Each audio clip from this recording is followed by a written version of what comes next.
રાજકોટ બાર એસોસિએશનની ચૂંટણીનું મતદાન પૂર્ણ થઈ ચૂક્યું છે। અંદાજિત 64% જેટલું મતદાન નોંધાયું છે। 2292 જેટલા ધારાશાસ્ત્રીઓએ પોતાના મતાધિકારનો ઉપયોગ કર્યો છે। 3ના ટકોરે મતદાન પૂર્ણ થઈ ચૂક્યું છે। ખાસ સમરસ પેનલના ઉમેદવારો આપણી સાથે છે, ભાજપના આગેવાનો આપણી સાથે છે।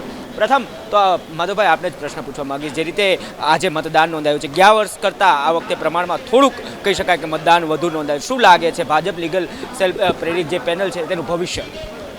Bharatiya Janata party legal cell પ્રેરિત સમરસ પેનલ તરફ આ વખતે પહેલેથી જ ખૂબ જોરદાર જુવાળ ઊભો થયો હતો। અમારા બધા કાર્યકર્તાઓ, અમારા બધા આગેવાન એડવોકેટશ્રીઓ અને અમારું જે લીગલ સેલ છે એનું ટીમવર્ક અને એની એકધારી મહેનત એ રંગ લાવી છે અને એને લીધે આ વખતે મતદાન વધ્યું છે અને સંપૂર્ણ મતદાન સમરસ પેનલની તરફેણમાં થયું છે અને લીગલ સેલ પ્રેરિત જે સમરસ પેનલ છે એ ખૂબ જંગી બહુમતીથી વિજેતા બનશે, એમાં કોઈ નિર્વિવાદ શંકા નથી।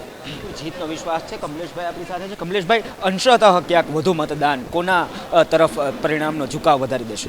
વધુ મતદાન ચોક્કસપણે ભાજપની લીગલ સેલની સમરસ પેનલ તરફ જ હોય, એ હંમેશ માટેની વાત છે। જ્યારે સભ્ય સમાજ વધુ ને વધુ જાગૃત રહે એ હંમેશા ભાજપની તરફેણનું મતદાન હોય છે અને આ મતદાન છે ચોક્કસપણે સમરસ પેનલની તરફેણનું જ છે। કેવી લીડ હશે તમામ ઉમેદવારોની સમરસ પેનલ? ખૂબ જ સારી જંગી લીડ મળે અને અમારી આખી પેનલ આવે એવી અમને સંપૂર્ણપણે આશા છે। આખી પેનલ ચૂંટાશે। પીસી, આપને પૂછવા માંગીશ, આપને બહોળો અનુભવ ધરાવો છો, અગાઉ પણ આ પદ ઉપર સુશોભિત થઈ ચૂક્યા છો, વધારાનું મતદાન થયું છે, 3ના ટકોરે 2292 જેટલા મત નોંધાયા છે, શું લાગે છે કેવું ચિત્ર હશે જ્યારે રાત્રે પરિણામ આવશે? અંદાજે 64%થી વધારે મતદાન થયું છે, ન ભૂતો ન ભવિષ્ય।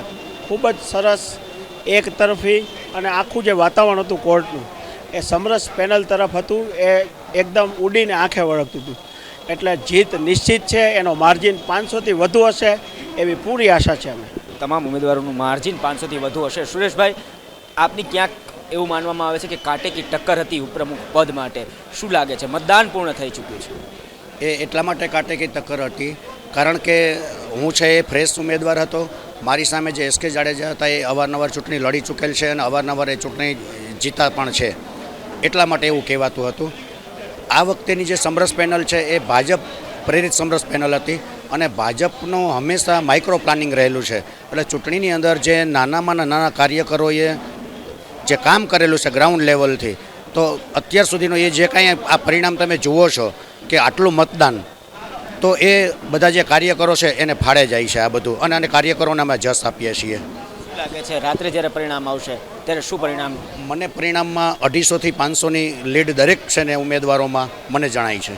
કુલ 250થી 500ની લીડ દરેક ઉમેદવારને મળશે સમરસ પેનલને, તેવો વિજય વિશ્વાસ હાલ સમરસ પેનલના તમામ ઉમેદવારો દ્વારા વ્યક્ત કરવામાં આવ્યો છે। મહત્વપૂર્ણ બાબત છે, રાજકોટ બાર એસોસિએશનની ચૂંટણીનો મહાસંગ્રામ છે। 3ના ટકોરે મતદાન પૂર્ણ થઈ ચૂક્યું છે। 2292 જેટલા વકીલોએ મતદાન કર્યું છે। 64% જેટલું મતદાન નોંધાયું છે। આજે રાત્રે સ્પષ્ટ થશે કે બારની કમાન કોના હાથમાં જશે, પરંતુ જે રીતે મહાસંગ્રામ જામ્યો છે તે રીતે ચોક્કસ કહી શકાય કે પરિણામો પણ ખૂબ રોમાંચક હશે।